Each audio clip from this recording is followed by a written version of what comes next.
Once upon a time, in the lush, sun-kissed hills of Jamaica in the vibrant 1970s, there lived a young cherry farmer named Ever. Every morning, he would wake up with the first light, his hands gently tending to the cherry trees that blossomed like little bursts of joy all around his farm. Ever's heart was as warm as the Jamaican sun, and his laughter echoed through the valleys as he worked. But his world was about to change in a way he never imagined. Across town, Grace was the beloved choir teacher at the local church. Her voice was as sweet as the melodies she taught her students, and her spirit was as bright as the Caribbean sky. She spent her days inspiring young voices to soar, filling the community with harmony and hope. Yet, beneath her cheerful exterior, she longed for a love as genuine and pure as the song she cherished.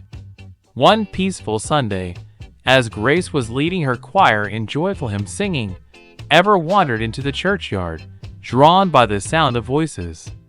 Their eyes met, his bright and eager, hers warm and welcoming. The moment felt like a dance of destiny, as if the melodies of his heart and her song had finally found harmony. Ever shyly offered her a basket of cherries, their sweetness a symbol of his affection. Grace smiled, her cheeks glowing like the Jamaican sunset.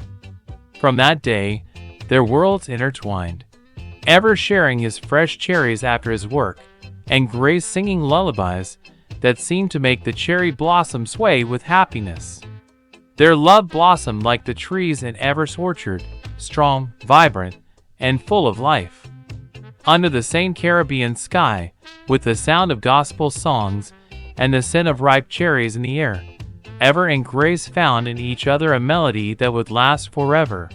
A warm, happy love story rooted deep in the heart of Jamaica's beautiful 1970s.